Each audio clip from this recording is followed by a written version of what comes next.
వాక్యంలో గమనిస్తే 60వ అధ్యాయం మొదటి వచనం అందరం చదువుదామా? నీకు వెలుగు వచ్చి ఉన్నది, లెమ్ము తేజరిల్లుము, యెహోవా మహిమ నీ మీద ఉదయించెను. నీకు ఏమొచ్చిందంట?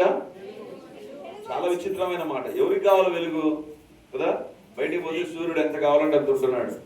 దేవుని బిడ్డలారా, చాలా సందర్భాలలో మనము ఆశీర్వాదాలు కోరుకుంటాం కదా, డబ్బు కోరుకుంటాం, పదవి కోరుకుంటాం, స్థానాన్ని కోరుకుంటాం, అన్ని కోరుకుంటాం. కానీ ఇక్కడ దేవుడు అంటున్నాడు, నీకు వెలుగు వచ్చి ఉన్నది. దేవుని వాక్యంలో ఉండేటువంటి ప్రతి మాట మనతో మాట్లాడేటువంటి మాట. కాబట్టి దేవుని యొక్క మాట నీకు వెలుగు వచ్చి ఉన్నది అంటే అర్థం ఏంటంటే, ఆల్రెడీ అక్కడ ఏమున్నట్టు? చీకటి ఉన్నట్టు కదా. ఎలాంటి చీకటి ఉందంటే 2వ వచనం చూడండి. చూడుము, భూమిని చీకటి కమ్ముచున్నది, కటిక చీకటి జనములను కమ్ముచున్నది. దేవుని బిడ్డలారా, దేవుని యొక్క వాక్యంలో బైబిల్లో వ్రాయబడింది, ఎందుకు దేవుడు వెలుగు వచ్చి ఉన్నది అంటున్నాడంటే, ఆల్రెడీ అక్కడ చీకటి ఉందంట, కటిక చీకటి ఉందంట. దేవుని వాక్యాన్ని బట్టి ఈరోజు ఒక విషయాన్ని దేవుడు మనకు తెలియజేయాలని కోరుతున్నాడు. ఎందుకు ఇక్కడ ఈ మందిరాన్ని దేవుడు ప్రారంభించాడంటే, ఇక్కడ ఒక చీకటిని దేవుడు చూశాడు. ఈ ప్రాంతంలో ఉన్నటువంటి ప్రజలు చీకటిలో ఉన్నారని దేవుడు చూశాడు. అందుకే 9 సంవత్సరాలు దేవుడు తన వాక్యము వెలుగును దయచేస్తూ వచ్చాడు. అందును బట్టి దేవునికి స్తోత్రం కలుగును గాక. హల్లెలూయా. ఇక ముందుకు ఎందుకు తీసుకుని వెళ్తుంటున్నాడు దేవుడు అంటే, ఇంకా చీకటిలో ఉండేటువంటి ప్రజలు ఉన్నారు, కటిక చీకటిలో ఉండేటువంటి ప్రజలు ఉన్నారు, వాళ్ళందరూ బయటికి రావాలని దేవుడు కోరుతున్నాడు. బైబిల్లో చీకటి అంటే అర్థం ఏంటి తెలుసా? పాపము అని అర్థం. చాలా అర్థాలు ఉన్నాయి, కానీ అందులో ఒక అర్థం ఏంటంటే పాపం. ఈ దినాల్లో పాపం ఏ రకం ఉందంటే, చీకటిగా కాదు, కటిక చీకటిగా ఉంది. కటిక చీకటిగా ఉంది. ఒక 3 సంవత్సరాల క్రిందట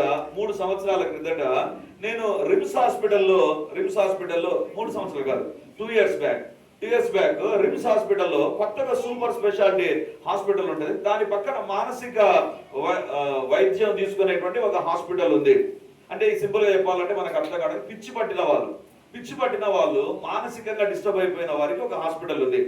ఆంధ్రప్రదేశ్ లో 2 హాస్పిటల్, మెంటల్ హాస్పిటల్స్. ఒకటి వైజాగ్ లో ఉంటుంది, రెండోది కడపలోనే ఉండేది. సో ఆ రోజు నేను వెళ్ళినప్పుడు, 2 సంవత్సరాల కింద వెళ్ళినప్పుడు, మహా అంటే ఒక 5 మంది ఉన్నారన్నాడు. మహా అంటే 5 మంది ఉన్నారు. ఒక 5 రోజుల కిందట నేను అక్కడికి వెళితే ఫుల్ ప్యాక్ అండి. చిన్న పిల్లలు 8th క్లాస్ 9th క్లాస్ చదివేటువంటి పిల్లలు మొదలుకొని ఎంత మంది ఉన్నారంటే నాకు అనిపించింది, అమ్మో సాతాను ఎంత బలంగా పనిచేస్తుంటున్నాడు, ప్రజలు ఎంత భయంకరంగా. ఒక అబ్బాయికి ఆ పిచ్చి బట్టి ఆ అబ్బాయి సినిమా గురించి మాట్లాడుతుంటున్నాడు. ఎవరైనా నాతో రండి, సినిమా వస్తే సినిమాకి పోదాం, సినిమాకి వచ్చినటువంటి వాళ్ళకి 500 రూపాయలు ఇస్తాను, అలాగే భోజనం పెడతాను, పిచ్చిగా మాట్లాడుకుంటున్నాడు. నాకు అనిపించింది, అది అలా మాట్లాడుకునే వయసు కాదు, అది చదువుకునే వయసు అయినా ఉండాలి, ఉద్యోగం చేసే వయసు అయినా ఉండాలి. దేవుని బిడ్డలారా, పాపం ఎంతగా ప్రవేశిస్తుందంటే, సాతాను ఎంతగా పనిచేస్తుంటాడంటే భయంకరంగా పనిచేస్తుంటున్నాడు. ఎందుకో ఈరోజు ఈ కటిక చీకటి ఉంది కదా అని ఒకసారి గూగుల్ని అడిగాను. ప్రపంచ వ్యాప్తంగా పాపం యొక్క ప్రభావం ఏ రకంగా ఉంది అని అడిగితే ఆశ్చర్యపోయారండి. ఆ విషయాలు రెండు మీకు చెప్తాను. ప్రతి సంవత్సరము ప్రపంచ వ్యాప్తంగా దాదాపు 5 లక్షల మంది హత్యకు గురవుతారంట. ప్రతి సంవత్సరము 5 లక్షల మంది. ఇంతకుముందు కడపను ఏమనేటువంటి వారంటే, అమ్మో బాంబులు పడతాయి, హత్య చేస్తారు. ఇప్పుడు అందరూ తెలుసుకోవాల్సిన విషయం ఏంటంటే, లైవ్ కూడా వెళ్తుంది కాబట్టి, ప్రపంచం మొత్తంలో కడప చాలా తక్కువ. 5 లక్షల మంది సంవత్సరానికి ఒక్కసారి, సంవత్సరంలో 5 లక్షల మంది హత్య చేయబడుతుంటున్నారంట. ఇంకా చిన్న పిల్లలను రేప్ చేయడం అనేటువంటిది ఈ దినాల్లో చాలా ఎక్కువైపోయింది. ప్రపంచవ్యాప్తంగా ఇంకా ఎక్కువైపోయింది. లక్షల మంది పిల్లలను రేప్ చేస్తుంటున్నారు. లక్షల మంది, ఒకరిద్దరు కాదు. దేవుని బిడ్డలారా, ఎందుకు సంఘాన్ని దేవుడు ఏర్పరుస్తాడు అంటే, ఇదిగో బైబిల్లో వ్రాయబడి, నీకు వెలుగు వచ్చి ఉన్నది. ఎందుకు వెలుగు ఉందంటే, చీకటి అనేటువంటిది భయంకరంగా ఉంది. దేవుని బిడ్డలారా, ఈ దినాల్లో డాక్టర్స్ అనబడే వారికి కూడా దేవుని యొక్క అవసరత ఎంత ఉందంటే, వాళ్ళ జీవితంలో ఉన్నటువంటి పరిస్థితులు దేవుడు తప్ప ఇంకెవరు తీర్చలేదు. అలాంటి పరిస్థితుల్లోకి వచ్చారు. చర్చిలోనికి వచ్చి పాస్టర్ దగ్గర మోకాళ్ళని ప్రార్థన చేసుకుంటే తప్ప మనశ్శాంతి లేని పరిస్థితుల్లో మానవుడు జీవిస్తుంటున్నాడు. అందుకే దేవుని యొక్క వాక్యంలో వ్రాయబడింది, నీకు వెలుగు వచ్చి ఉన్నది. దేవుని బిడ్డలారా, అందుకే తిమోతికి రాసిన రెండవ పత్రిక 3వ అధ్యాయం 1వ వచనం నుంచి చూస్తే ఈ రకంగా వ్రాయబడి ఉంటుంది. తిమోతికి రాసిన 2వ పత్రిక 3వ అధ్యాయం 1వ వచనం నుంచి. తిమోతికి రాసిన 2వ పత్రిక, అంత్య దినములలో అపాయకరమైన కాలములు వచ్చునని తెలుసుకొనుము. స్వార్థప్రియులు, ధనాపేక్షులు, పింకములాడువారు, అహంకారులు, దూషకులు, తల్లిదండ్రులకు అవిధేయులు, కృతజ్ఞత లేనివారు, అపవిత్రులు, అనురాగరహితులు, అతిద్వేషులు, అపవాదకులు, అతిచేంద్రులు, క్రూరులు, సజ్జన ద్వేషులు, ద్రోహులు, మూర్ఖులు, గర్వాంధులు, దేవుని కంటే సుఖానుభవమును ఎక్కువగా ప్రేమించువారు. 5వ వచనం, పైకి భక్తి గల వారి వలె ఉండియు దాని శక్తిని ఆశ్రయింపని వారై ఉందురు. అంటే అంచె దినాలు ఏ రకంగా ఉంటాయంటే ప్రజల్లో ఈ రకంగా ఉంటది. వీళ్ళందరికీ 1వ వచనం నుంచి 5వ వచనం వరకు ఎన్ని రకాలైనటువంటి వ్యక్తులు ఉన్నారో వాళ్ళందరికీ ఒక్కటే ఒక స్థలము విడుదల దయచేస్తుంది. ఏంటది? చర్చి.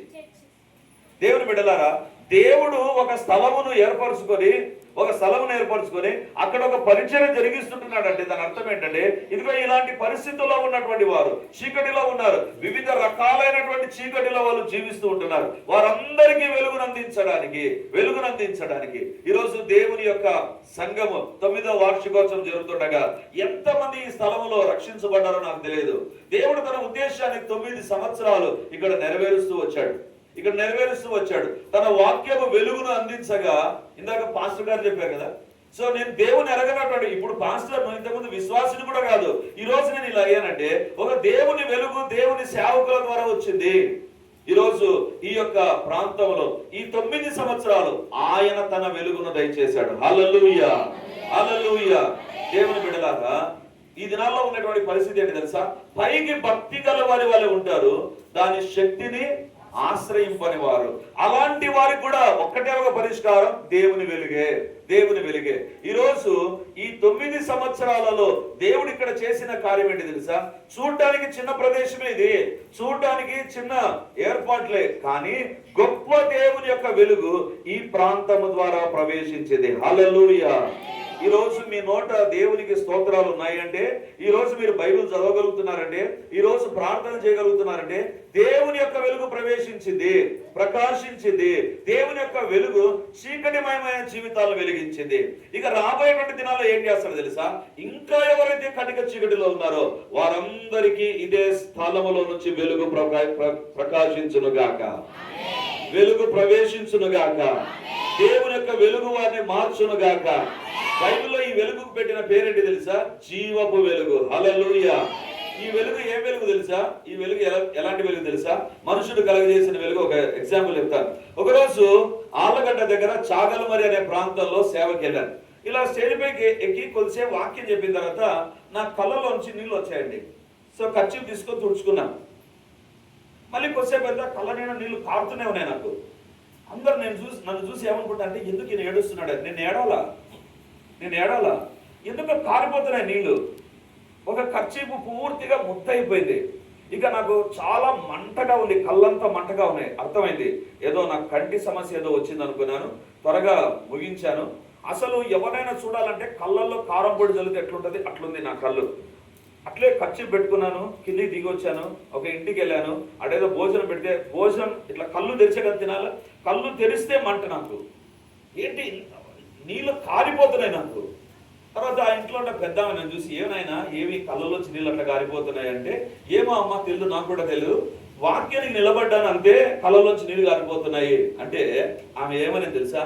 ఏం లేదు నాయన, నేను ఒక పని చేస్తాను నీకు అనేది. ఏం చేస్తుందో చూద్దాం అనుకుంటే ఆమె ఏం చేసింది తెలుసా? పొటాటో ఏంటది, ఉర్లగడ్డను ఆమె పీసెస్గా స్లైస్ చేసి ముక్కలు వేసి కంటి మీద పెట్టుకొని, అయినా చల్లగా ఉంటుంది, సెట్ అయిపోతుంది లాంటిది.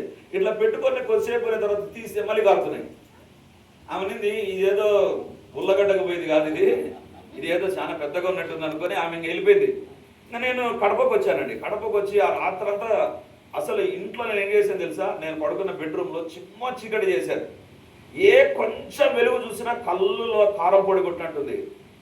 సో ఉదయాన్నే ఇక డాక్టర్ దగ్గరికి వెళ్తే డాక్టర్ నన్ను చూసి పరీక్ష చేసి ఏమన్నాడు తెలుసా? ఏ లైట్ దగ్గర నిలబడినారు అన్నాడు. ఇదేంటిది? లైట్కు కంటిన్యూటీకి సంబంధం ఏంటి? మనకు సామెత ఉంది, చంపకు చేయి పరంబగనప్పుడు. అవునా? ఇది ఉండాలి. ఎవడు కొట్ల నన్ను ఏం చేయాలా? మళ్ళీ కళ్ళలోంచి నీళ్ళు ఎందుకు వస్తున్నాయి అర్థం కాల. లైటా? ఏం లైట్ అన్నాను. మీరు నిన్న ఎప్పటి నుంచి స్టార్ట్ అయింది అన్నాడు. ఇట్లా నేను మీటింగ్కి వెళ్ళాను, వాక్యం చెప్పాను సార్. అవునా? అక్కడ ఉండేటువంటి లైట్ తప్పు లైట్ అన్నాడు. అదేంటది? తప్పు లైట్ రైట్ లైట్ ఉంటుందా? లైట్ లైటే కదా. అప్పుడు ఆయన అన్నాడు, ఈ లైట్లో ఒక విషయం, అది ఎట్లా చెప్పాలంటే, దాంట్లో నుంచి వచ్చేటువంటి ల్యూమినస్, దాని యొక్క కాంతి కొంచెం మన కంటికి హాని చేసే రకంగా ఉంటే, ఒక్క లైట్ ఉంటే చాలంట అది వస్తుంది అని చెప్పాడు. వెంటనే నేను ఫోన్ తీసుకొని ముందు రోజు ఎవరైతే వాక్యం చెప్పారో ఆయనకి ఫోన్ కొట్టారు. ఎందుకు? ఆయన కూడా అదే లైట్ దగ్గర నిలబడ్డాడు కదా. ఆయనకి ఫోన్ కొట్టి ఎక్కడున్నారు బ్రదర్ అంటే ఆయన అన్నాడు, నేను హాస్పిటల్లో ఉన్నా. ఏ హాస్పిటల్ అన్నాడు? కంటి దగ్గర, కంటి హాస్పిటల్ అన్నాడు. ఓహో, సేమ్ కేటగిరీ. ఎందుకు చెప్తున్నానంటే, లోకంలో ఉన్న లైట్ నాకు కంటి దెబ్బతీసింది. నేను అడిగాను, డాక్టర్ ఎందుకు నా కళ్ళలో నీళ్ళు వస్తున్నాయి? ఆయన చెప్పాడు, కళ్ళల్లో నీళ్లు రావడానికి దేవుడు పెట్టిన మెకానిజం అండి. కళ్ళు ఎప్పుడైతే మంటగా మారిపోతుందో కళ్ళల్లోకి నీళ్ళని దేవుడు పంపించి కూల్ చేస్తాడంట. మరి నాకెందుకు కళ్ళు మంటగా ఉన్నాయి అంటే ఆయన ఏమన్నాడంటే, ఈ లైట్ నీ యొక్క సేఫ్టీ పొరను కాల్ చేసింది అని చెప్పాడు. గుండె ఒక్కసారి జారిపోయింది. సేఫ్టీ పొర కాలిపోయింది. మామూలుగా శుక్లం వస్తే తీస్తారు, ఉండే పొర కాలిపోతే అనుకుని డాక్టర్ కాలిపోయిందా అంటే ఆయన ఏమన్నాడు, దేవుడు గొప్ప దేవుడు అండి, కాలిపోయినటువంటి పొర దాని కొద్దదే వచ్చేస్తుందంట, దాని కొద్దదే వచ్చేస్తుందంట. మరి ఏం చేయాలంటే, ఏం లేదు, 2 రోజులు కళ్ళు మూసుకొని పడుకోండి, దేవుడే రిపేర్ చేస్తాడు దాన్ని. ఒకవేళ మంటగా ఉందా ఇది వేసుకోండి అన్నాడు. ఎందుకు చెప్తున్నానంటే, లోకములో ఉన్నటువంటి వెలుగు అది నా కంటిని దెబ్బతీసింది. అందుకే బైబిల్లో రాయబడింది, ఈ వెలుగు మామూలు వెలుగు కాదంట, ఇది జీవపు వెలుగు.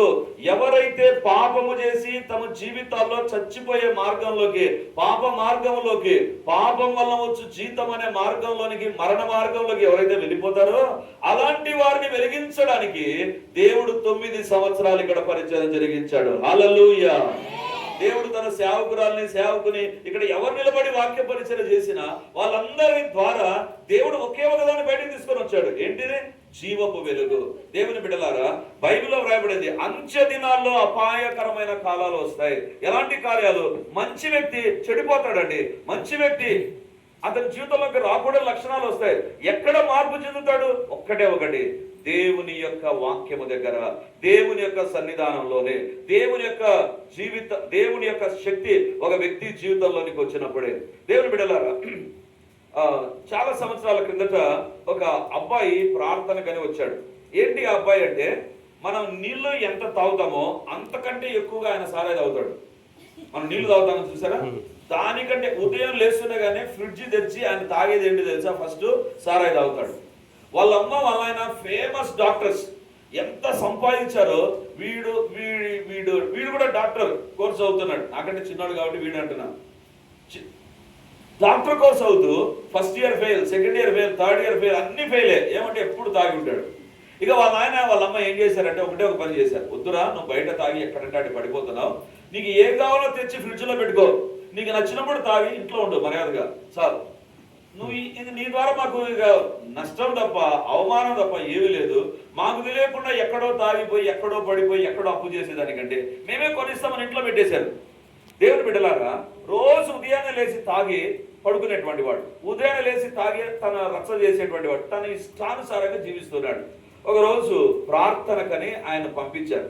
దేవుని బిడ్డలారా, దేవుడు చేసిన కార్యం ఏంటంటే, ప్రార్థన చేసి దైవ సేవకుని దగ్గరకు వచ్చి ప్రార్థన చేయించుకొని వెళ్ళిన తర్వాత ఆ వ్యక్తి చెప్పిన సాక్ష్యం ఏంటి తెలుసా?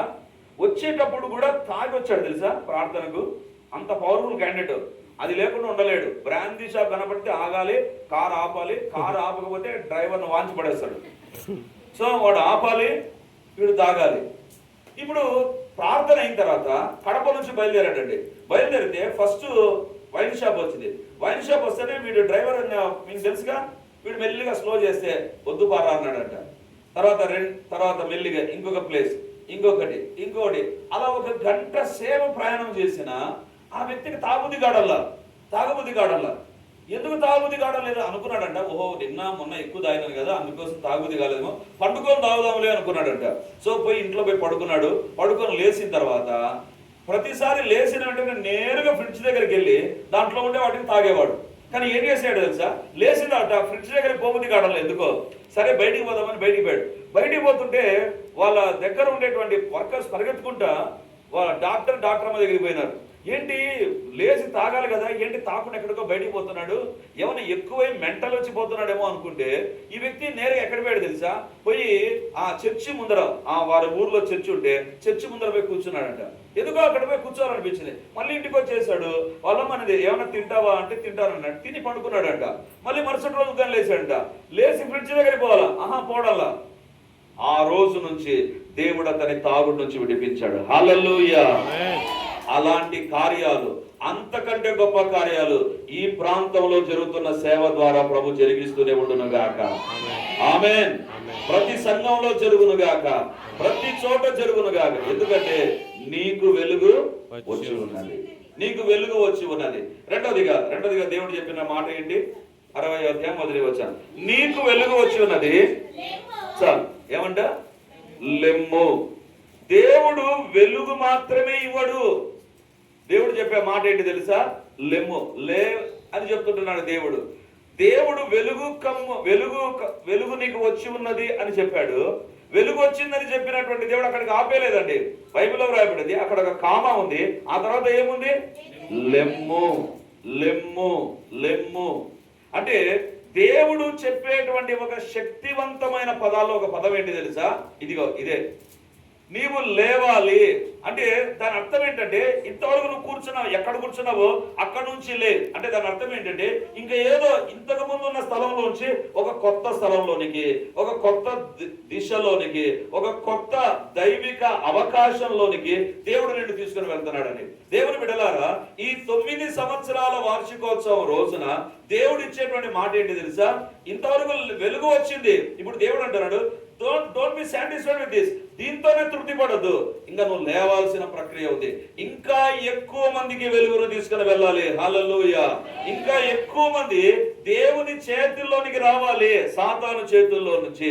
దేవుని బిడ్డలారా, దేవుని యొక్క ఉద్దేశం ఏంటంటే, మానవుని దగ్గర ఎక్కడ ముగింపు ఉంటుందో అక్కడి నుంచే దేవుడు ప్రారంభిస్తాడండి.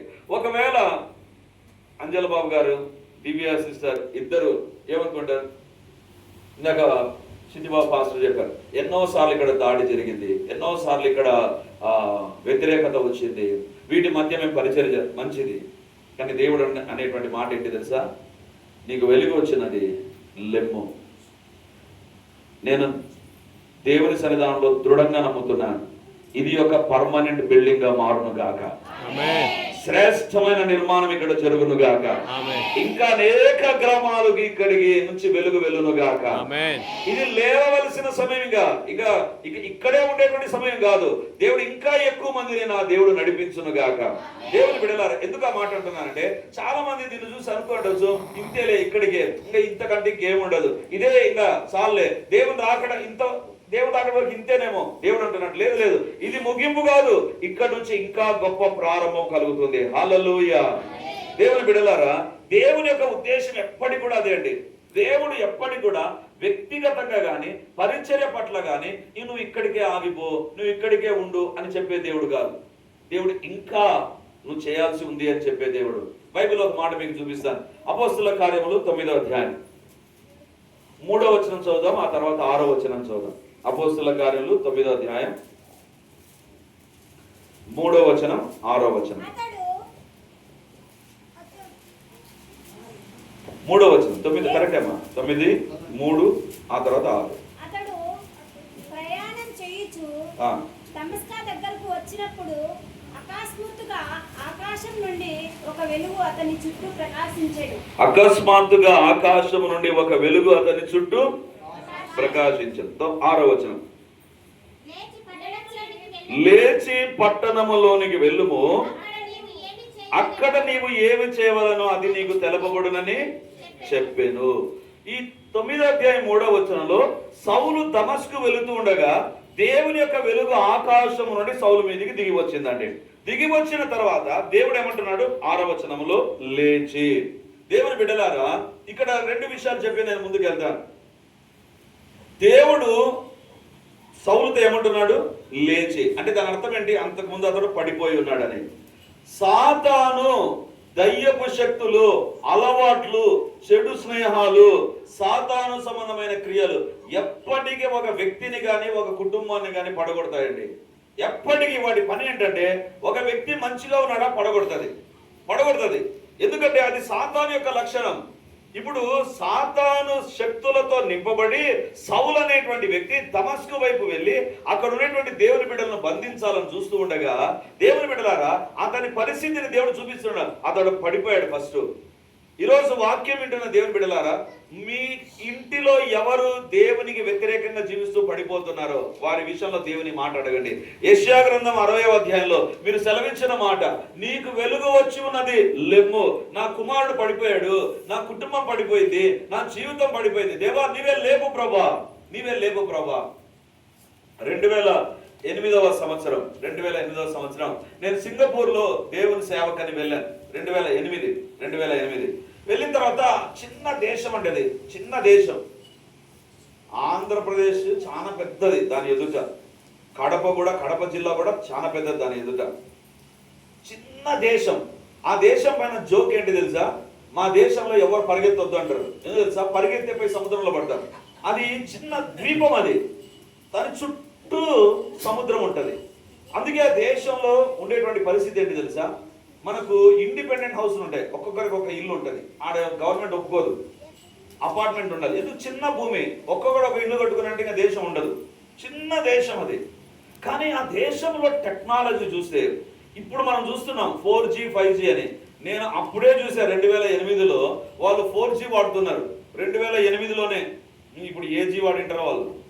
ఇప్పుడు మనం 5G వాడుతున్నాం, అవునా? ఇంకా వాళ్ళు ఏ జీలు వాడింటారో నాకు తెలియదు. మరి దేవుని బిడ్డలారా, అంత టెక్నాలజీ, లేటెస్ట్ ఫోన్స్ అని అప్పుడే నేను చూశాను. ఆ దేశంలో ఉన్నటువంటిది ఏంటంటే, ఎంత టెక్నాలజీని వాళ్ళు యూజ్ చేస్తారంటే ఎక్కడ కూడా పోలీసు వాడు కనపడ్డు. ఒకటి తప్పు జరిగిందంటే సెకండ్లో పోలీసు వాడు వచ్చింటాడు, అంతే. ఇంకంతే, పట్టుకొని వెళ్ళిపోతాడు. రైల్వే స్టేషన్లో 2008వ సంవత్సరంలోనే ఏమి ఉండదు. ఆ ఒక గేట్ ఉంటుంది. ఆ గేట్ దేన్ని బట్టి తెలుసుకుంటా తెలుసా? నీ టికెట్ కరెక్ట్ అయితే గేట్ తెలుసుకుంటా, లేకపోతే తెలుసుకోదు. నేను టికెట్ చూపించి ఇంత లేడ నా టికెట్ నా జోబులో ఉంటుంది. నేను పట్టుకొని నిలబడితే చాలు నాకు కరెక్ట్గా. నేను ఒకరోజు ఏమైనానంటే, ఒక ప్రాంతం నుంచి ఇంకో ప్రాంతానికి ప్రయాణం చేశాను. ట్రైన్లో ప్రయాణం చేసిన తర్వాత నిద్ర వచ్చింది నాకు. మనకు వాళ్ళకు 2 గంటల డిఫరెన్స్ ఉంటుంది. నిద్ర వచ్చి పక్క స్టేషన్లో దిగిన తర్వాత ఇంకా మామూలుగా బయటకు వచ్చి ఆటో ఎక్కిపోదాం అనుకో. నేను అదే నాలో ఆటోలు కూడా లేవు, అన్ని బస్సులు ట్యాక్సీలు ఆడ ఉండేది. సో బయటకు వస్తే నేను అట్లా నిలబడితేనే పోలీసు వాడు వచ్చాడు, పక్కకు రా అన్నాడు. నాకు అర్థం కాలే, ఎందుకు పక్క రా అంటారు? నేనేం తప్పు చేశాను? ఏం తప్పు చేశానంటే, you are having a wrong ticket అన్నాడు. అంటే దాని అర్థం ఏంటంటే, నేను ముందు స్టేషన్లో దిగాల్సింది వాళ్ళకి అప్పటికి తెలిసిపోయింది. తెలిసి నా దగ్గరికి వచ్చి పక్కకు రా. ఇప్పుడు నేను ఎట్లా మళ్ళీ అంటే, ఏం లేదు, మళ్ళీ డబ్బు కట్టిన తర్వాతనే ఆ డోర్ తెలుసుకుంది. ఇదంతా చూసిన తర్వాత నాకు ఆశ్చర్యం వేసింది. ఏంటి ఇంత చిన్న దేశం ఇంతగా ఆశీర్వదించబడితే ఎందుకు? ఇప్పుడు ఇవన్నీ నేను చెప్తుంటే మీకు అనిపించుంటుంది, ఎందుకు చెప్తున్నా మాకు అని కదా. ఎందుకు తెలుసా? ఒకరోజు రాత్రి నేను 12 గంటల సమయంలో వేరే ఇంట్లో ప్రార్థన చేసి నా రూమ్కి నేను వెళ్తూ ఉండగా ట్యాక్సీలో వెళ్తూ ఉన్నాను. ఆయన అడిగారు, మీ దేశం ఎందుకు ఇంతగా దీవించబడింది? చిన్న దేశం కదా, అన్ని రకాలుగా దీవించబడింది. వాళ్ళ షాపులు 24 గంటలు ఉంటాయి. మనకు 10 అయితేనే మూసేని పోలీసు వాళ్ళు అరుస్తారు.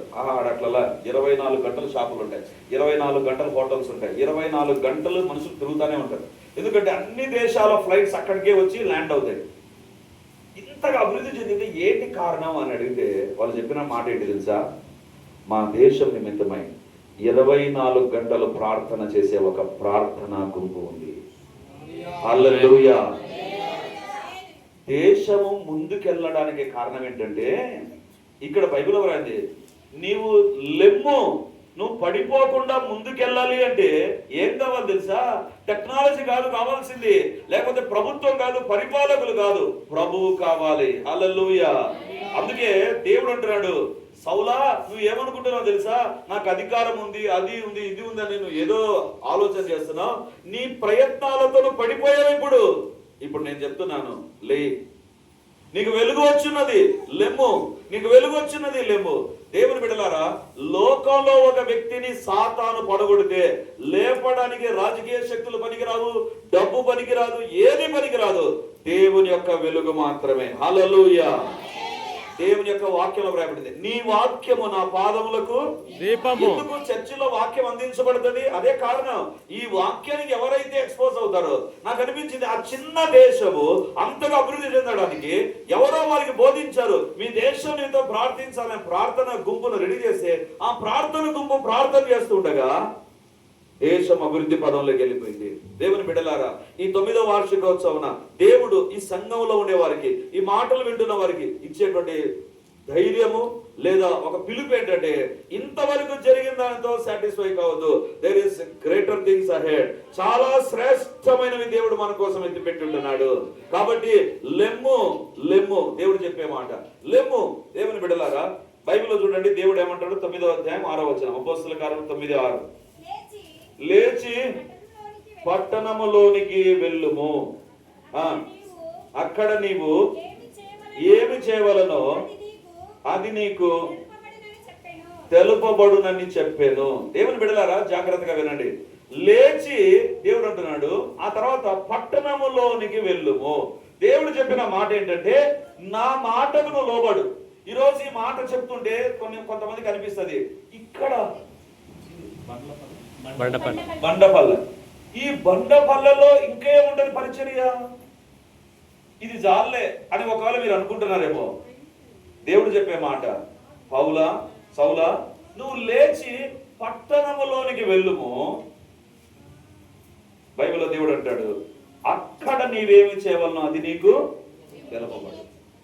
ఈ బండపల్లలో ఉన్నటువంటి ఈ సంఘం పట్ల దేవుడు కలిగిన ఉద్దేశం ఏంటంటే, ఎప్పుడైతే ఈ మాట నమ్మి, దేవా ఇక ఇక్కడ ఏం చేస్తావో చేయి ప్రభా, మేము ఉన్నామని ఎప్పుడైతే దేవుని దగ్గర మనం ప్రార్థన చేసి దేవుని వాక్యానికి విధేయత చూపుతామో, దేవుడు అంటాడు, నీకు ఏం చేయాలో నేను చెప్తా. ఇది చాలే ప్రభా, ఇది చాలు, ఇంతకంటే ఇంకా ఏం చేస్తాంలే అనే తలంపు ఉందా? దేవుడు ఏం చేయడు. లేదు, దేవుడు ఏదో గొప్ప కార్యం తలపెట్టాడు. అందుకే మాట్లాడుతున్నాడు, పౌలు సౌలుగా ఉన్నప్పుడు అనుకోవచ్చు, ఏం చేయాలి నేను పట్టణంలోనికి వెళ్ళి ఏం చేయాలని దేవుడు చెప్పడండి. జాగ్రత్తగా వినండి. దేవుడు మొత్తం ముందుగానే చెప్పడు, అన్ని చెప్పడు. ఎప్పుడు కూడా దేవుడు అప్పటికప్పుడే దేవుడు నడిపిస్తాడు. అందుకే బైబిల్ ఇందాక చెప్పాను కదా, దేవుని వాక్యము నీ పాదములకు దేనికి దీపము, 2 నీ త్రోవకు వెలుగును. నీ పాదమునకు దీపము, నీ త్రోవకు వెలుగు. అంటే నేను ఇక్కడ నిలబడుకుంటే ఈ త్రోవ కనపడుతుంది, ఇంకా నేను అక్కడిపై నిలబడితే ఆ త్రోవ కనపడుతుంది, అక్కడిపై నిలబడితే ఆ త్రోవ కనపడుతుంది. నేను ఇక్కడే ఉంటాను ప్రభు అంటే ఇక్కడే దేవుడు ఉంటాడు. ఈరోజు దేవుడు చెప్పే మాట, సౌలుతో దేవుడు, నువ్వు లేచి పట్టణంలోనికి వెళ్ళు. నువ్వు వెళ్ళకుండా ఇక్కడే ఉన్నావా? ఇంకా నేను వెళ్ళిపోతా, పట్టణంలోనికి వెళ్ళను, నా ఊరికి నేను వెళ్ళిపోతా అనుకున్నావా? దేవుడు ఏం చేయడు. కానీ లేచి పట్టణంలోనికి నువ్వు వెళితే అక్కడ నీవు ఏమి చేయవలనో అది నీకు తెలపబడును. అంటే దేవుని బిడ్డ జీవితంలో ఎప్పటికీ మనం గుర్తుంచుకోవాలి, విధేయతలోనే ఆశీర్వాదాలు ఉంటాయి. హల్లెలూయా. ఒకటి విను దేవుని మాట, నీకు వెలుగు వచ్చి ఉన్నది దేవుడు చెప్పాడు, అది దేవుని మాట విను. రెండవదిగా విధేయత చూపు. ఏంటి? దేవుడు చెప్పే మాట విధేయత చూపు.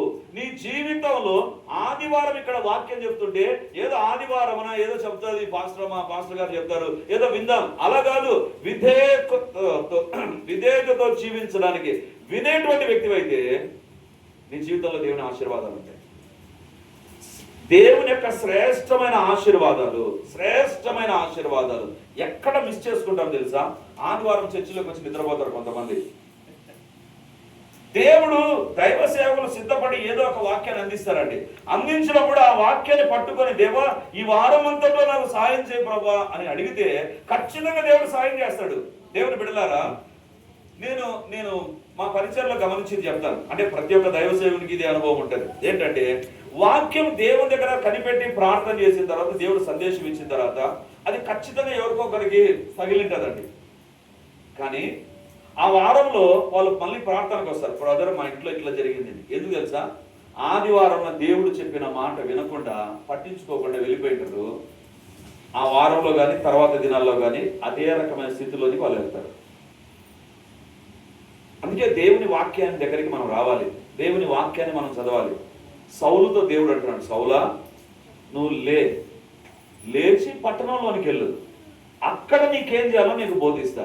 ఒకవేళ సౌలు నాకు తెలిసింది ఏంది, పట్టణంలోకి పోతే ఏం చేస్తా, గుడ్డోనిగా పోతే ఏమవుతుంది, నాకేం తెలుసు, ఎవరున్నారు ఈ ఊర్లో, మా ఊరికి వెళ్ళిపోతాను, వెళ్ళిపోయి ఉంటే ఈరోజు సౌలు పౌలుగా మారి పరిచయం చేసి పరిశుద్ధ గ్రంథంలో గొప్ప పత్రికలు రాయబడ్డం అనేటువంటి ఉండేవి కావు.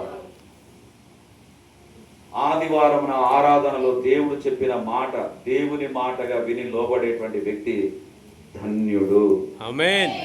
అందుకే దేవుని యొక్క వాక్యం ఈ నా మాటలు విని వాటి చొప్పున చేయు ప్రతివాడు బండ మీద తన ఇల్లు కట్టుకొనిన బుద్ధిమంతుని పోలి ఉండును. బుద్ధిమంతుని పోలి ఉండును. దేవుని బిడ్డలారా, మా పరిచయం ఒక ఆమె వస్తుందండి. ఆమె అన్య కుటుంబం నుంచి ప్రభు దగ్గరికి ఆమె ఎక్కడే వచ్చింది ఫస్ట్. ఆ తర్వాత వాళ్ళ కుమారులు వచ్చారు, కుమారునికి బాప్తిసం, ఇవన్నీ జరుగుతున్నాయి.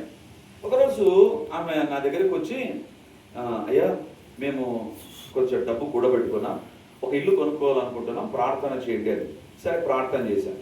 ప్రార్థన చేసిన తర్వాత ఆమె తన డబ్బును బట్టి ఆమె ఇల్లు వెతుకుతుంటే ఎవరో చెప్పారు, కొత్త ఇల్లు ఈ డబ్బుకు దొరకదు, సెకండ్ హ్యాండ్ ఇల్లు కొనుక్కో, అంటే కట్టి వాడినటువంటి ఇంటిని కొనుక్కో అంటే ఆమె వెతకడం ప్రారంభించింది. వెతికితే ఒక ఇల్లు దొరికింది. వాళ్ళ దగ్గర ఎంత డబ్బు ఉందో అంతే డబ్బుకు ఆ ఇల్లు దొరికింది. ఆమె ఇల్లు చూసింది కానీ ఆమెకు డౌట్ వచ్చింది, ఇంత పెద్ద ఇల్లు మేము అనుకున్న రేటుకే వస్తుంది అనుకొని ఆమె బయటకు వచ్చిన తర్వాత అంతా చూసిపోతే ఒక ఆమె ఎదురుగా వచ్చిందంట. ఎదురుగా వచ్చి, ఏమ్మా ఎక్కడికి వచ్చావు అని అడిగితే ఆమె అనింది, ఇదిగో మాకు ఇల్లు కావాలంటే ఇల్లు చూడడానికి వచ్చాము అని.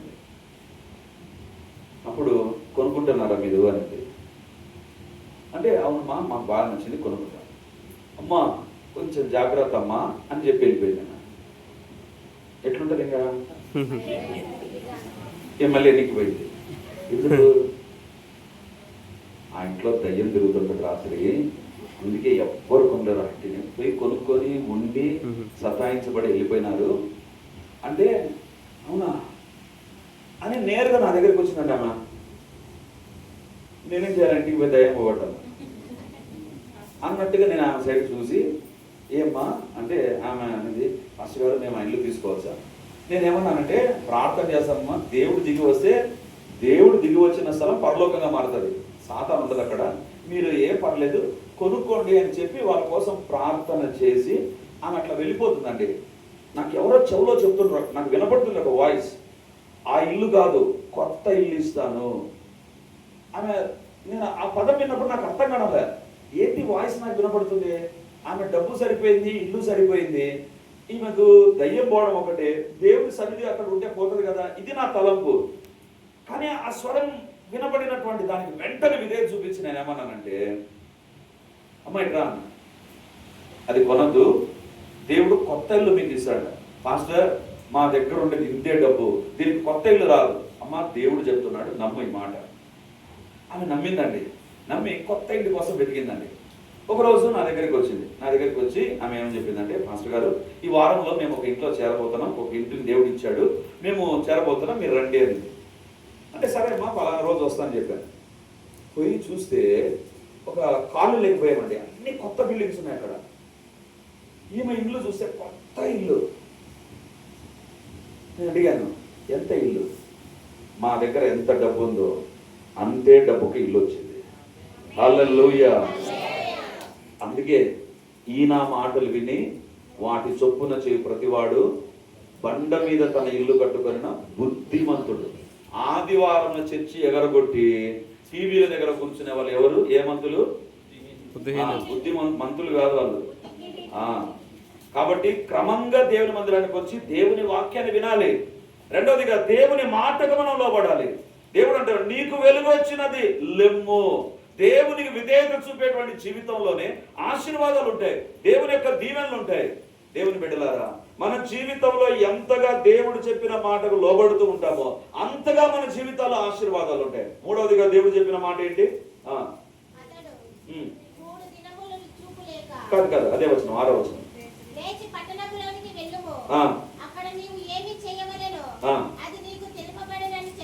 అక్కడ తెలపడుతుంది, ఇక్కడ తెలపడదు. ఎక్కడ? అక్కడ.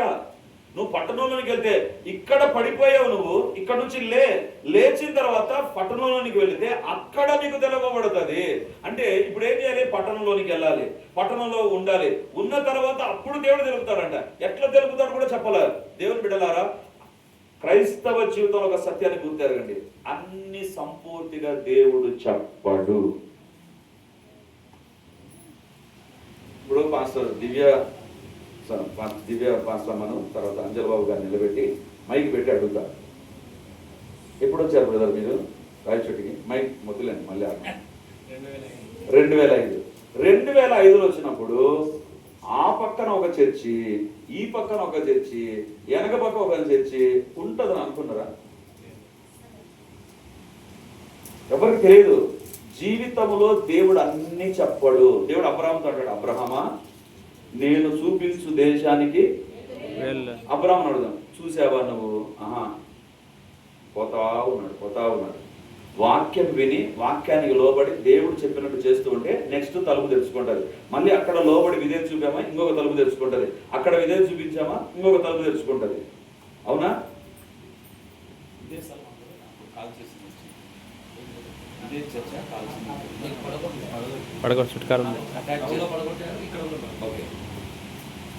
దేవుని బిడ్డలారా, నేను చర్చికి వచ్చాను. నేను అది మా అంకుల్ వాళ్ళ ఇంటి దగ్గర ఉంటుంది. కిందికి వెళ్ళి లోపలికి వెళ్ళాలి. ఫస్ట్ ఇదే అదే ఓకే. అక్కడ నుంచి దేవుడు నడిపించిన మార్గం అర్థం కాదు. ఇప్పుడు పుస్తకం రాయమంటే రాస్తాడు. 2005లో రాయచోటికి వచ్చారు. తర్వాత ఇది జరిగింది. 2005లో తెలుసు అంటే తెలియదు.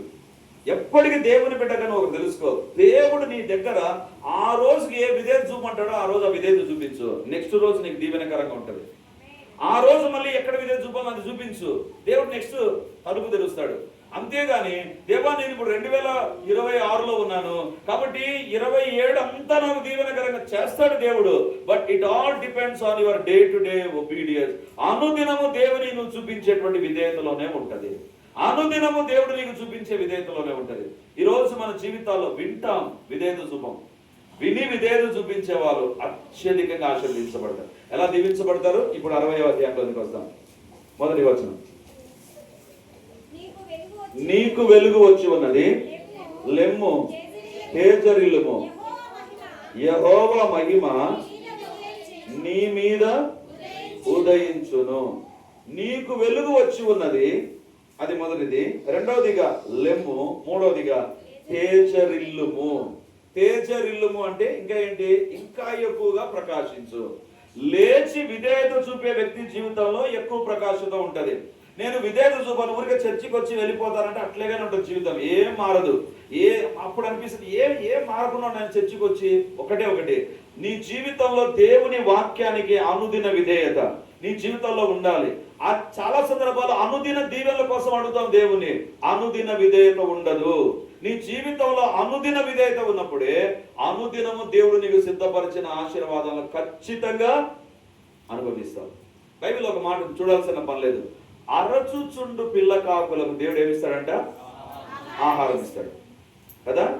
యోబు గ్రంథంలో ఉంటుంది, అరచుచుండు పిల్ల కాకులకు దేవుడు ఆహారం ఇస్తాడు. ఎలా ఇస్తాడంట? పిల్ల కాకి గూట్లో కూర్చొని కావు కావు అని అరుస్తూ ఉంటే మనకి ఏమని పడుతుంది? ఏది ఇట్లుంది ఈ స్వరం అన్నాను. కానీ ఆ కాకి ఇది ఏం చేస్తుంది తెలుసా? దేవుడికి మొరపెడుతుందంట, ప్రభువా మా అమ్మ పోయింది, మా నాన్న పోయినాడు, వాళ్ళకి ఎక్కడ దొరకదు, వాళ్ళకంటూ ఇండ్లు లేదు, వాళ్ళకంటూ హాస్టల్స్ లేవు, వాళ్ళని చూసుకునే వాళ్ళు లేరు, కుక్కలు చూసుకునే వాళ్ళు ఉన్నారు కానీ కాకిని చూసుకునే వాళ్ళు లేరు. కుక్కలకు నీళ్లు పోస్తారు కానీ కోతులకు రాయచోటి ఘాట్లు నీళ్లు పెడతారు కానీ కాకికి ఎవడు పెట్టారు ప్రభువా. కాబట్టి మా అమ్మకు మా నాన్నకు ఆహారం ఇవ్వని ఈ చిన్న కాకి మొరపెడితే పెద్ద కాకి బయట తిరుగుతూ ఉంటుంది. అప్పుడు పెద్ద కాకి ఆహారం దేవుడు సిద్ధపరుస్తాడు. చిన్న కాకి మొరపెట్టి అప్పుడు పెద్ద కాకి నేను పోను, బయటికి పోను, నేను ఈయనే ఉంటా. పెద్ద కాకి చేయాల్సినది బయటికి పోవాలి, చిన్న కాకి ఏం చేయాలి? ప్రార్థన చేయాలి. ఈ రెండు జరిగితేనే ఆశీర్వాదం ఉంటుంది. చర్చిలో ప్రార్థన చేసిన తర్వాత ఆమేన్ హల్లెలూయా స్తోత్రం అన్న తర్వాత బయట నువ్వు విధేయత చూపకుండా ఉన్నావు అనుకో, ఆశీర్వాదం రావు, దీవెనలు రావు. ఈరోజు దేవుడు అనేక విషయాలు మీతో మాట్లాడుతున్నాడు. ఒక విషయం చెప్తానండి. దేవుడు మీతో మాట్లాడిన మాట ఒకటి ఉంటుంది. ఏంటంటే మీరు ఇతరులను ప్రభువు కొరకు సంపాదించాలి, దేవుని దగ్గర నడిపించాలి. ఆ మాటను విధేయత చూపినప్పుడు దాని వెనక కొన్ని ఆశీర్వాదాలు ఉంటాయి నీకు. అది నువ్వు విధేయత చూపినంత వరకు ఆ ఆశీర్వాదాలు నీ జీవితంలోకి రావు. ఆశీర్వాదాలు నీ జీవితంలోనికి రావు. నీ జీవితంలో నువ్వు చేయవలసిన పనులు చేసినప్పుడే తేజరిల్లడం అనేటువంటిది ఉంటది. దేవుని బిడ్డలారా, విధేయత కలిగినటువంటి వ్యక్తి తేజరిల్లుతాడు. విధేయత లేని వ్యక్తి అట్లాగే ఉంటాడు. బైబిల్ ఇంకొక మాట కూడా వ్రాయబడింది, దావీదు అంతకంతకు వర్ధిల్లేను, అంతకంతకు వర్ధిల్లేనంట. దావీదు జీవితంలో ఉన్న లక్షణం ఏంటంటే దావీదు ఎప్పటికి కూడా దేవుని విధేయత చూపుతాడండి. ప్రవక్త నాతాను వచ్చి అప్పుడు రాజు దావీదు, నీవే ఆ తప్పు చేసావు, నువ్వే మనిషిని చంపావు, నువ్వే పాపం చేసావు అంటే దావీదు ఏమన్నాడు తెలుసా? అవును, నేనే తప్పు చేశాను. పాపాన్ని ఒప్పుకొని విధేయత చూపి జీవితంలో అత్యధికంగా ఆశీర్వదించబడ్డాడు. ఈరోజు దేవుడు మనతో మాట్లాడుతున్నాడు. తేజరిల్లడం, ఇక్కడ రెండు మాటలు చెప్పి నేను ముగిస్తాను. నీ జీవితంలో తేజరిల్లడం దేంట్లో ఉండాలి తెలుసా? చాలా మంది అనుకుంటారు, బ్రదర్ మాకు ఆర్థికంగా మేము బాగా పైకి రావాలి. నీ జీవితంలో పరిశుద్ధత లేకుండా డబ్బు నీ దగ్గరకు వచ్చిందంటే నంబర్ 1 పాపిగా మారిపోతావు. పరిశుద్ధత, ప్రార్థన, భక్తి జీవితం లేకుండా నీ దగ్గరికి ఏ ఆశీర్వాదం వచ్చినా అది నీకు శాపముగా మార్చబడుతుంది. అందుకే జాగ్రత్త. చర్చిలోనికి వచ్చినప్పుడు బోధించేది అందుకే పరిశుద్ధత, ప్రార్థన, భక్తి జీవితము. ఎందుకు చర్చికి రావాలి? అదే నీ జీవితంలో మరింతగా తేజరిల్లడానికి. దేవుని బిడ్డలారా, జరిగిన సంఘటన చెప్పి నేను ముగిస్తాను. ఒకసారి నేను మచిలీపట్నంలో వాక్యం చెప్పడానికి అని వెళ్ళాను. వెళితే అక్కడ నన్ను నేరుగా ఒక ఇంటికి తీసుకొని వెళ్ళారండి. చాలా పెద్ద, ఇక్కడ నుంచి రోడ్డుకి అంత ఉంటుందండి వాళ్ళ ఇల్లు, ఇంతకంటే పెద్దగా ఉంటుంది వాళ్ళ ఇల్లు. ఇంటి బయట అంత వాక్యాలు ఉన్నాయి. నేను చూసి చర్చలోకి పోతున్నానేమో అనుకున్నా, కాదు ఇంట్లోకి పోయాను. ఇంట్లోకి పోయిన తర్వాత చాలా పెద్ద ఇల్లు. అక్కడ కూర్చోనంటే ఉదయాన్నే వాళ్ళ పాప ఏం చేసిందంటే నీళ్లు కాఫీ ప్లేట్లో తీసుకొని నా దగ్గరికి వచ్చింది. ఆ పాపను చూసిన తర్వాత ఎందుకు ఆ పాప కాళ్ళను చూశాను. కాళ్ళను చూసిన తర్వాత ఒక్కసారి షాక్ అయిపోయాను. ఎందుకంటే ఆ కాళ్ళకు ఇంతలా అని ఏమంటారు, కాళ్ళకు గజ్జలు ఏనండి, పట్టి, ఏదో మీకు అర్థమైతే చాలు. ఓకే, అవి మామూలు ఏముంటాయమ్మా, తెల్లగా ఉంటాయి. ఆమె బంగారు. అరే ఇక్కడ కదా బంగారం ఉండేది, లేదా ఇక్కడ ఉంటుంది, లేదా ఈడు ఉంటుంది, ఇదేంటి కాళ్ళకుంది బంగారం అనుకుని అప్పుడు వెంటనే ఇదేమన్నా ఉమా గోల్డ్ ఏమో అనుకుంటే కాదు, బంగారు. అది బంగారు. అవునా, సరే. తర్వాత ఇక నేను వాళ్ళ ఊరికి వాక్య పరిచయకి వెళ్ళిన తర్వాత పెద్ద తోపులో ఏర్పాటు చేశారు వాళ్ళు. పెద్ద తోపు అంటే కొన్ని 100 ఎకరాలు ఉంది అక్కడ మధ్యలో వాళ్ళ ఇల్లు ఉంది. అక్కడ ఒక గ్రౌండ్ ఉంటే గ్రౌండ్లో మీటింగ్ ఏర్పాటు చేశారు. నన్ను పైకి తీసుకెళ్ళారు, మిద్ద పైకి తీసుకొని వెళ్ళి చెప్పారు, బ్రదర్ ఇటు పక్క ఒక 100 ఎకరాలు ఉంటుంది, ఇక్కడ ముంతమామిడి ఏముంటుంది, ముంతమామిడి ఎన్ని ఎకరాలు, చింత చెట్లు 100 ఎకరాలు ఉండవు మనకు, రోడ్డు పక్కన ఉండేదాన్ని పీక్కుంటాం. 100 ఎకరాలు ఏంటి అన్న, ముంత మామిడి అన్నారు. ఈ పక్క ఏముంది అన్న, చుట్టుపక్కల 100 ఎకరాలు ఉన్నాయి. అక్కడ కింది దిగి వస్తుంటే నన్ను తీసుకొని వెళ్ళినటువంటి సోదరుడు అన్నాడు, బ్రదర్ వీళ్ళకు స్టీమర్ ఉంది బ్రదర్. స్టీమరా అంటే, స్టీమర్ అంటే ఏంటి, పెద్ద ఓడ అంటే ఒక దేశం నుంచి ఇంకొక దేశానికి చాలా వస్తువులు వేల టన్నుల లగేజ్ని తీసుకొని వెళ్తాయి. ఏం తీసుకొని వెళ్తుంది అన్న, వీళ్ళకు ఫిషింగ్ బిజినెస్ ఉంది. అంటే విశాఖపట్నంలో నుంచి ఆస్ట్రేలియా దేశానికి వాళ్ళు ఏం చేస్తారు తెలుసా, ఫిష్ను తీసుకొని పోతారు, వాళ్ళు ఎక్స్పోర్ట్ చేస్తారు. ఇది ఉంది అని చెప్పారు.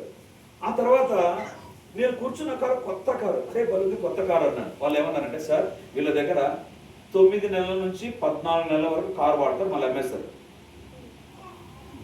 నాకేమనిపించింది తెలుసా, ఇలా కొలెస్ట్రాల్ ఎక్కువ. 9 నెలల నుంచి 14 నెలలకా అనుకొని నేను ఎందుకు అన్నాను. వాళ్ళు ఉండే ఊరు నుంచి విశాఖపట్నానికి పోవాలి అంటే దాదాపు ఒక 5-6 గంటలు ప్రయాణం చేయాలి. కానీ అంతసేపు ప్రయాణం చేయడం వాళ్ళకి చాలా డిలే అవుతుందని అతి వేగంగా వెళ్ళేటువంటి కార్లనే వాళ్ళు వాడతారు. ఇవన్నీ విన్న తర్వాత నా మనసు పిచ్చెక్కిపోయింది. సాయంత్రం వాళ్ళు కూర్చుంటానని అడిగాను, ఎట్లా దీవించబడ్డారు, ఎందుకు ఇంతగా దీవించబడ్డారు? అప్పుడు వాళ్ళు అన్నదమ్ములు ఇద్దరు నా దగ్గర కూర్చొని వాళ్ళు చెప్పిన మాట ఏంటంటే, బ్రదర్, ఇదే ఊర్లో మా భార్యలు ఇంటిలోకి వెళ్ళి పాత్రలు శుభ్రం చేసేవాళ్ళు. పాత్రలు శుభ్రం చేసేవారు ఇంతగా దీవించబడ్డారా? నేను అనుకున్న లాటరీ టికెట్ తగ్గిందేమో అని. వాళ్ళు అన్నారు, బ్రదర్, అలాంటి పరిస్థితి. మేమిద్దరం కూడా అక్కడ రొయ్యల చెరువు ఉంటే ఆ రొయ్యల చెరువులో మేము కాపలాగా ఉండేవాళ్ళం. మరి ఎలా దీవించబడ్డారు మీరు? ఒకానొక రోజు ఇద్దరికి ఆర్థిక ఇబ్బందులు ఎక్కువైపోయాయి. సాయంత్రం ఇద్దరం నడుచుకుంటూ వెళ్తుంటే ఒక వీధిలో ఎవరో ఒకరు వాక్యం చెప్తూ ఉన్నారు. సరే, ఏదో మనసు బాగలేదు కదా అని ఆ వాక్యం దగ్గరికి వెళ్ళి అక్కడ కూర్చున్నాక వాళ్ళు వాక్యం చెప్తుంటే దేవుడు మాతో మాట్లాడాడు. మా జీవితాన్ని దేవునికి ఇచ్చాం. దేవుని అడిగాం, ప్రభా, నువ్వు నమ్మదగిన దేవుడవు, సజీవుడవు, సత్యమైన దేవుడు అని తెలుసుకున్నాం, మమ్మల్ని ఆశీర్వదించాను. రోజు ప్రార్థన చేసేవాళ్ళం. చాలా పెద్ద సాక్ష్యం, అంతా కట్ చేసి చెప్తున్నా. ఒకరోజు అన్నదమ్ములకి ఇద్దరికి ఒక తలంపు వచ్చింది. ఏంటంటే, మనము ఇతరుల రొయ్యల చెరువులకు కాపలాగా ఉంటున్నాం. వాళ్ళ ఊర్లో సముద్రం దగ్గర ఉంటుంది, మచిలీపట్నం.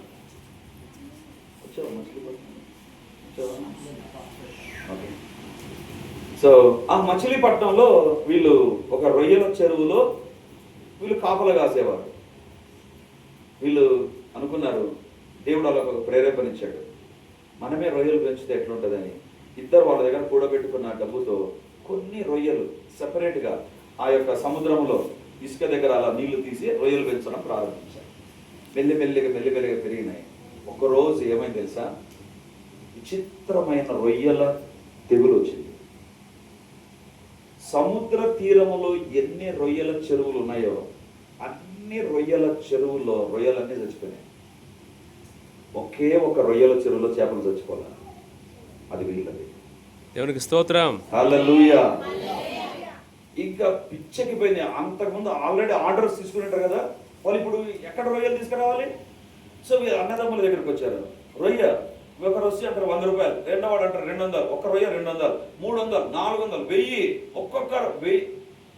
ఒక్కొక్క రొయ్యను వాళ్ళు 1000 రూపాయల పైన అమ్మేశారు. రాత్రికి రాత్రి దేవుడు వారిని ఆశీర్వదించాడు. వాళ్ళు అంటారు, ప్రార్థనకు ఇట్లా కింద కూర్చుంటారండి, చీరలో కూర్చోరు వాళ్ళు. అంత కోటీశ్వర్లు వాళ్ళు. దేవుని బిడ్డలారా, ఎందుకు నేను చెప్తున్నానంటే, దేవుని మాట ఆ రోడ్లో వాళ్ళు విని విధేయత చూపించారు. ఇప్పటికి కూడా అదే విధేయత వాళ్ళు. మన జీవితంలో దేవునికి దూరం అయిపోయి, వాక్యానికి దూరం అయిపోయి, పరిశుద్ధకు దూరం అయిపోయి, మనం ఏదో సంపాదన ముసుగులో పడ్డామా, ఒకరోజు అదే దారి ద్వారా నష్టపోతాం మనం. కానీ దేవుడు ఆశీర్వదిస్తే అది మామూలుగా ఉండదు. దేవుడు నీ చేతిలో ఉన్నటువంటి 5 రొట్టెలు 2 చేపలను ఆశీర్వదించాడా, 1000 మందికి మారుతుంది. ఆ తొట్టిలో ఉన్న పిండిని, బుడ్డిలో ఉన్న నూనెని ఆశీర్వదించాడా, ఇంకా కరువు తీరేంత వరకు ఆగిపోతుంది. కానీ దేవునికి దూరం అయిపోయి మనం అన్ని చేయాలని చూస్తాం. ఈరోజు దేవుడు అంటున్నాడు, నువ్వు తేజరిల్లాలి, ఆత్మీయంగా తేజరిల్లాలి, కుటుంబ పరంగా, ఉద్యోగ పరంగా, సేవలో తేజరిల్లాలంటే దేవుని సంఘానికి బయట ఏ దీవెనలు రావు. దేవుని బిడ్డలతో సహవాసం, దేవుని సేవకులతో సహవాసం, దేవుని వాక్యాన్ని విధేయత చూపడం మన జీవితంలో ఎప్పుడైతే ఉంటుందో దేవుడు గొప్పగా మనల్ని దీవిస్తాడు. అందుకే బైబిల్లో రాయబడింది, నీకు వెలుగు వచ్చి ఉన్నది, లెమ్ము అంటే విధేయత చూపే వ్యక్తి జీవితంలో ఏముంటది? తేజరిల్లడం ఉంటది. తేజరిల్లడం ఆత్మీయంగా, వాక్యపరంగా, ప్రార్థనలో ఎంతగా నువ్వు బలపడుతూ ఉంటావో అంతగా నీ జీవితంలో నువ్వు ఆశీర్వదించబడతావు, వర్ధిల్లుతావు. ఈరోజు ప్రభు మనతో మాట్లాడుతుంటున్నాడు. ఈ వాక్యాన్ని ఒక వాగ్దానముగా దేవుని యొక్క భవిష్యత్తు సంబంధించిన ఒక మాటగా మనం నమ్మి ప్రార్థన చేద్దాం. దేవుని బిడ్డలారా, దేవుడు చెప్తున్నారు నీకు వెలుగు వచ్చి ఉన్నది. ఎందుకు? చీకటి నీ దగ్గర ఉంది. ఈరోజు ఏ పాపంలో ఉన్నావో నాకు తెలియదు, ఏ భయంకర పరిస్థితుల్లో నీ కుటుంబంలో తెలియదు. దేవా, నీ వెలుగు పని చేయాలి. రెండవదిగా, దేవా నువ్వు ఏం చెప్తావో దానికి లోబడతాను. మూడవదిగా, తేజరిల్లడం ఉంటది. అప్పుడు బైబిల్లో రాయబడింది. ఇప్పుడు 2వ వచనం చదవండి. యెషయా గ్రంథం 60వ అధ్యాయం 2వ వచనం చదువుకొని మనం ముగిద్దాం. చూడుము, భూమిని చీకటి కమ్ముచున్నది, కటిక చీకటి జనములను కమ్ముచున్నది.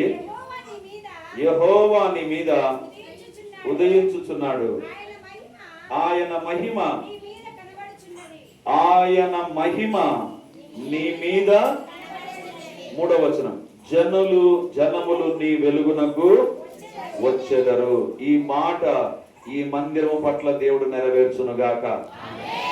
ఆయన మహిమ ఈ మందిరం మీద ఉంటది. జనములు దేవుని వెలుగునకు వచ్చుదురుగాక.